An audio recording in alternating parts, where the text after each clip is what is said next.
Son imágenes posteriores a la explosión en una zona residencial de Múnich.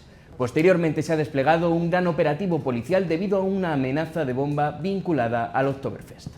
Saludos, bienvenidos a Euronews Hoy. Al menos una persona ha muerto debido a la explosión. El festival se ha suspendido de forma preventiva, mientras se llevan a cabo las inspecciones de la zona. En el Mediterráneo, la flotilla Global Summut denuncia maniobras peligrosas de un buque militar cerca de Egipto que dicen ha dañado sistemas de comunicaciones de algunos de los barcos. España advierte que no entrará en la zona de exclusión israelí y Pedro Sánchez pide a Netanyahu que no vea a la flotilla como una amenaza. Y en Europa 10 países junto con la OTAN lanzan un muro de drones para vigilar el flanco oriental. El sistema busca frenar a aquellos drones que irrumpen de forma hostil, aunque expertos alertan de sus límites tecnológicos y de producción. Vamos con la actualidad del día. La flotilla Global Summut asegura haber sido atacada por varios barcos no identificados durante la madrugada de este miércoles en una acción militar que ha dañado los sistemas de comunicaciones de sus naves. El activista brasileño Thiago Ávila, uno de los portavoces de la flotilla que navega rumbo a la Franja de Gaza, afirma que se trata de navíos militares israelíes. Mientras tanto, el gobierno de España ha comunicado a la coalición humanitaria que el buque Furor de su armada no entrará en la zona de exclusión israelí, a 150 millas de la costa de Gaza, ni defenderá a sus integrantes en caso de ataque o abordaje. El ejército italiano, que también ha enviado un buque propio, ha lanzado el mismo mensaje a los activistas. La flotilla se encuentra a solo 120 millas náuticas, aproximadamente unos 220 kilómetros de las costas de Gaza. Los activistas pretenden alcanzar las costas palestinas o al menos evidenciar el bloqueo militar y humanitario de Israel tras 2 intentos anteriores fallidos. Mientras tanto, las fuerzas israelíes prosiguen sus operaciones terrestres en el norte de la franja durante las negociaciones lideradas por Estados Unidos para gestionar externamente al enclave palestino. El acuerdo contemplaría la disolución del grupo paramilitar de Hamas con base en Gaza, la liberación de todos los rehenes restantes y el nombramiento de un gobierno provisional dirigido por el ex primer ministro británico Tony Blair. Este plan de gestión externa, sin embargo, no contempla la salida del ejército israelí de la franja y propone el control de las fronteras terrestres y del espacio aéreo marítimo por parte de Tel Aviv. Después de que miles de personas se unieran a la huelga general de Italia en solidaridad con Gaza, activistas de todo el país han seguido organizando protestas y levantando campamentos en unas 100 ciudades para oponerse a la guerra de Israel en Gaza. Aquí, en Roma, dicen estar dispuestos a protestar de nuevo en los próximos días, con una gran concentración prevista el 4 de octubre en la capital italiana. Estamos aquí asegurándonos de que se mantiene la atención sobre Palestina, sobre la flotilla Global Summut y sobre lo que está ocurriendo en Gaza. El 22 de septiembre paralizamos el país y si hoy tocan o bloquean la flotilla, estamos listos para movilizarnos de nuevo. Exigen una acción política más enérgica, pues afirman no sentirse representados ni por el gobierno ni por los partidos de la oposición. El 22 de septiembre una parte del país salió a la calle para demostrar que existe un pueblo, que existe un gobierno y una clase política. Hoy este pueblo quiere el fin del genocidio, quiere una clase política que asuma su responsabilidad y que ponga en el centro las prioridades del país. Queremos ser una alternativa autónoma e independiente del gobierno y del centro izquierda. La primera ministra Giorgia Meloni ha condenado enérgicamente que las protestas se vuelvan violentas, mientras que el gobierno italiano sigue advirtiendo a la flotilla sobre los peligros de acercarse a Gaza. Los italianos con los que hablamos en las calles de Roma expresaron opiniones encontradas sobre la cuestión.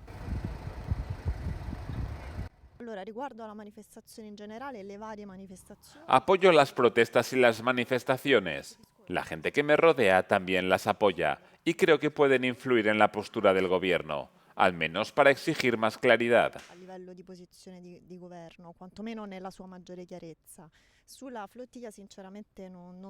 Sobre la flotilla no tengo una opinión precisa.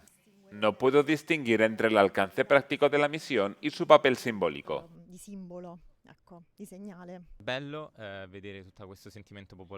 Creo que es estupendo ver a tanta gente involucrada en las protestas. Pero también creo que los movimientos que hay detrás están un poco desorganizados. Los números son altos porque afortunadamente todavía hay mucha gente, pero se podría hacer mejor desde dentro. La Unión Europea acoge con satisfacción el plan de 20 puntos presentado por el presidente Trump para poner fin a la guerra en Gaza e insta a Hamás a aceptarlo sin demora. La jefa de la diplomacia Kaja Kallas, la presidenta de la Comisión Ursula von der Leyen y el presidente del Consejo Antonio Costa han expresado su compromiso con el éxito de la aplicación del plan. El canciller alemán Friedrich Merz dijo que su país contribuirá a la aplicación del plan. Si se llega a un acuerdo, Alemania está dispuesta a contribuir a la aplicación del plan. Esto se aplica políticamente a nivel humanitario y sobre todo se aplica a la reconstrucción de la región. Vemos esto como un trabajo para Oriente Medio, donde algún día israelíes y palestinos puedan vivir pacíficamente y con seguridad en dos estados. La propuesta incluye el fin de las operaciones militares, la liberación de los rehenes israelíes y de cientos de prisioneros palestinos.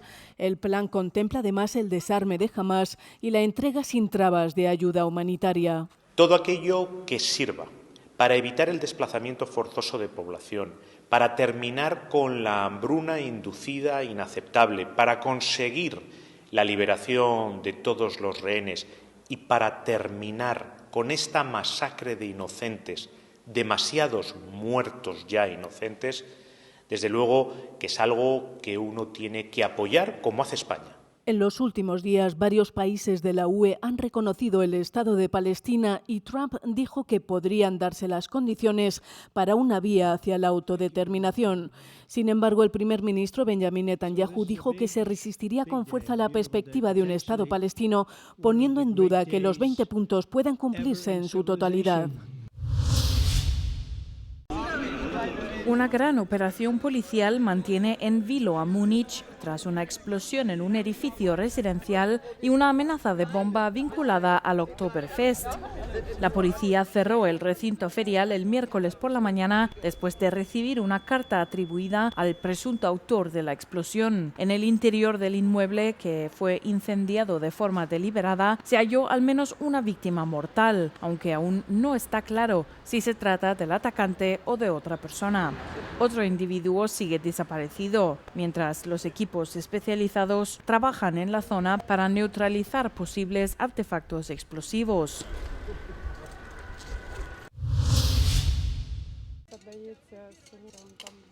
Las autoridades regionales de Ucrania informaron el martes de que al menos 9 civiles murieron y otros 15 resultaron heridos en ataques rusos en las últimas 24 horas. En Sumi, una pareja y sus 2 hijos murieron al perecer el martes en un ataque ruso con drones.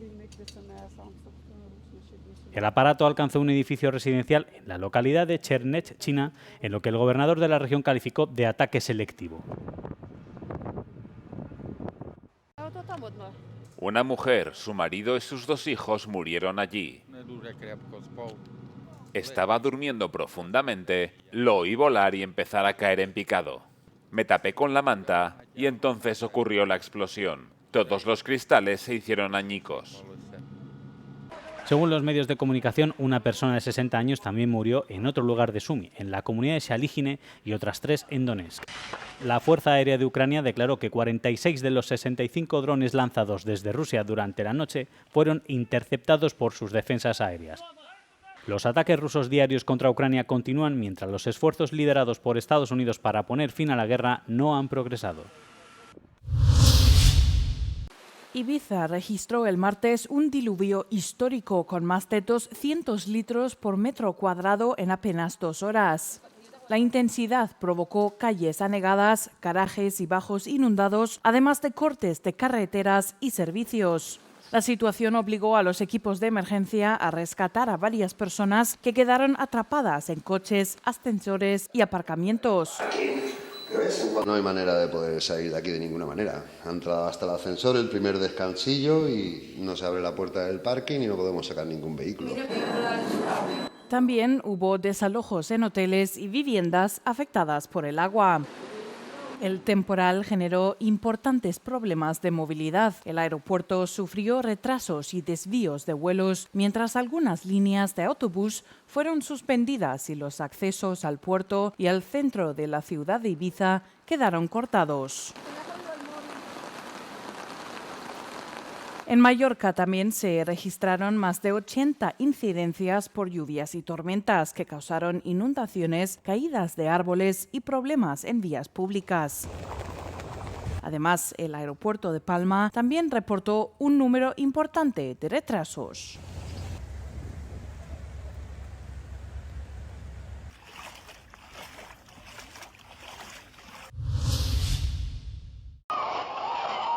Un fuerte seísmo de magnitud 6,9 ha sacudido el norte de la isla de Cebú, en el centro de Filipinas, matando al menos a 60 personas, hiriendo un mínimo de 143 y provocando una pequeña erupción del volcán Tal, situado a cientos de kilómetros al norte, en la isla de Luzón. Se teme que el número de víctimas aumente mientras los equipos de rescate buscan supervivientes. El seísmo, de poca profundidad, se produjo a las 10 de la noche del martes, hora local, cerca de la localidad de Bogo, según el Servicio Geológico de Estados Unidos. Unas imágenes grabadas por los residentes y compartidas en redes sociales muestran una antigua iglesia católica en la isla de Bantayán, cerca de Cebú, con su campanario derrumbado sobre un patio del complejo religioso. El seísmo provocó cortes en el suministro eléctrico en Cebú y en las islas centrales cercanas. Las autoridades advierten que el número de víctimas puede aumentar, ya que las estructuras de la zona están construidas de forma deficiente en muchos casos.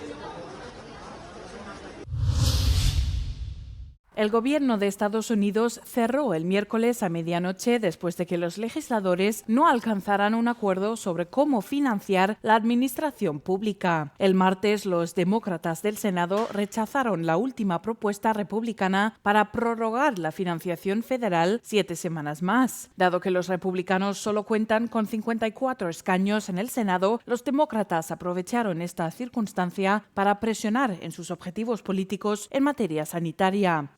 Ambas partes se culparon mutuamente del inminente cierre y se negaron a ceder en sus posiciones. El cierre afectará a unos 750.000 empleados federales que serán suspendidos temporalmente por la administración Trump. Los que permanezcan en sus puestos no cobrarán hasta que finalice la paralización. El último cierre del gobierno se prolongó durante 35 días de diciembre de 2018 a enero de 2019. Aquel bloqueo fue consecuencia de una disputa sobre inmigración y seguridad fronteriza. Dinamarca acoge durante 2 días a decenas de líderes europeos tras verse sacudida por una serie de avistamientos de drones sobre lugares sensibles. Entre los temas que se debaten figuran iniciativas en materia de defensa como un posible muro de drones y el apoyo a Ucrania frente a Rusia. El miércoles se celebrará una cumbre informal del Consejo Europeo con 27 líderes de la Unión Europea, a la que seguirá el jueves una reunión de la Comunidad Política Europea a la que asistirán más de 40 jefes de Estado europeos. Las autoridades danesas no quieren correr riesgos y han prohibido todos los vuelos de drones civiles de lunes a viernes para evitar el riesgo de confundir drones enemigos con drones legales. La coincidencia de los avistamientos de drones en el país debería agudizar los ánimos de los líderes de la Unión Europea, cuyas conversaciones se centrarán principalmente en cómo reforzar los esfuerzos de defensa del bloque y cómo defender el flanco oriental. El presidente de Rumanía, Nicu Orban, expresa su satisfacción por la victoria de la coalición pro-Unión Europea en las elecciones parlamentarias de Moldavia en una entrevista exclusiva con Euronews Rumanía. Quiero reiterar mi inmenso respeto a los ciudadanos de la República de Moldavia por cómo afrontaron estas elecciones. Y ello a pesar de la presión ejercida en múltiples niveles por la Federación de Rusia. Hablo de narrativas que se escuchan en el flanco este europeo, que dicen que Occidente se prepara para iniciar una guerra contra Rusia o que el pueblo se está preparando para ir a la guerra. Vi que esto ocurría muy intensamente en Moldavia y la gente juzgó racionalmente por su futuro. Tras el éxito electoral del bloque pro-europeo en Moldavia, el presidente rumano cree que el gobierno moldavo podría acelerar el proceso de negociación para adherirse a la Unión.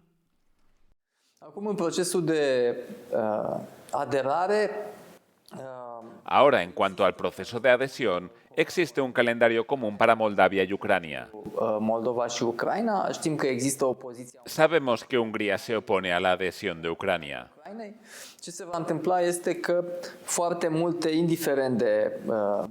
Lo que ocurrirá es que, independientemente del calendario formal de las negociaciones, muchas cuestiones se debatirán en las negociaciones técnicas con Moldavia.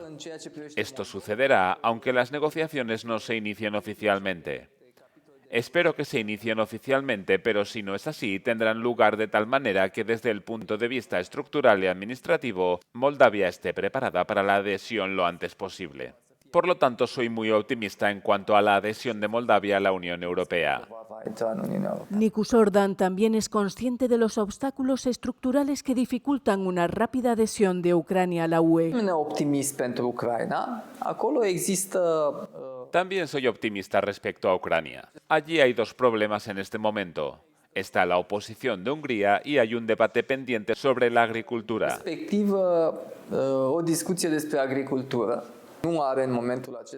Ucrania no cumple actualmente las normas que imponemos al sector agrícola en la Unión Europea.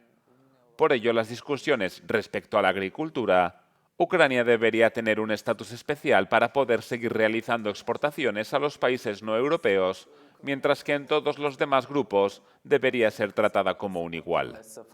Exporturi semnificative în țări neeuropene și pe toate celelalte capitole să fie agreată. Bineînțeles că Ucraina mai are o problemă. Por supuesto, Ucrania tiene un problema mayor, la guerra.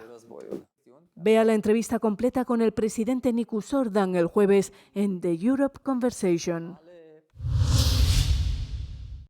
¿Cuántas personas viven en riesgo de pobreza y exclusión social en la UE?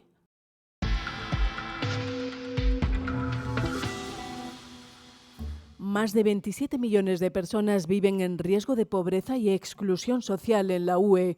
No están en condiciones de pobreza, pero casi. Más del 6% de la población de la UE no puede permitirse cosas básicas como una conexión a Internet, poner la calefacción o incluso comer carne cada 2 días. En Rumanía y Bulgaria, cerca del 17% de la población sufre privaciones graves, con las tasas más altas de la UE. Grecia le sigue con un 14%. Las tasas más bajas se registraron en Luxemburgo, Polonia, Croacia y Eslovenia, todas por debajo del 2,5%. A nivel regional, las cifras son aún más sorprendentes. Las islas griegas del Jónico tienen una tasa del 28%, el sudeste de Rumanía supera el 26% y la región italiana de Calabria roza el 25%. Italia registra la mayor disparidad de la UE entre sus zonas más ricas y más pobres, seguida de Grecia y Rumanía. Francia afronta el mismo reto, pero con la diferencia de que las regiones con elevadas tasas de riesgo son los territorios de ultramar, de la Guayana Francesa, Guadalupe y La Reunión. Did the Irish government block people from running for president? Los usuarios en Internet afirman falsamente que cualquiera que quiera presentarse a la presidencia de Irlanda necesita el respaldo del gobierno y que éste intentó activamente bloquear a aquellos con los que no está de acuerdo. Las elecciones presidenciales irlandesas se celebrarán a finales de octubre. 3 candidatos aspiran a suceder al presidente saliente Michael D. Higgins, el grupo más reducido de candidatos desde las elecciones de 1990. Este vídeo viral en Internet afirma que la lista de candidatos podría haber sido más larga si el gobierno no hubiera interferido, y que las elecciones no serán justas porque los ciudadanos no pueden votar a quien quieren. El gobierno de Irlanda está bloqueando a todos los candidatos con los que no está de acuerdo. Sin embargo, la Comisión Electoral Irlandesa establece claramente los criterios sobre quién puede ser presidente y cómo se designa a los candidatos. Para poder optar al cargo, una persona debe ser ciudadano irlandés y tener 35 años o más. Hay 3 métodos diferentes para ser nominado. En primer lugar, un candidato potencial puede ser nominado por al menos 20 miembros del Parlamento irlandés, ya sean miembros de la Cámara Baja o senadores. En segundo lugar, los candidatos deben ser propuestos por al menos 4 autoridades locales, como ayuntamientos o condados. Y por último, los expresidentes o presidentes salientes pueden presentarse a sí mismos si solo han ejercido un mandato. Por tanto, es erróneo sugerir que el gobierno puede impedir que los posibles candidatos se presenten a las elecciones presidenciales Y parece que el vídeo confunde el gobierno con el Parlamento. Aunque algunos miembros del Parlamento también pueden ser ministros, pueden negarse a nominar a una persona determinada. Lo deciden a título individual y esa persona puede buscar candidaturas de otros diputados o senadores, sea cual sea el partido al que pertenezcan.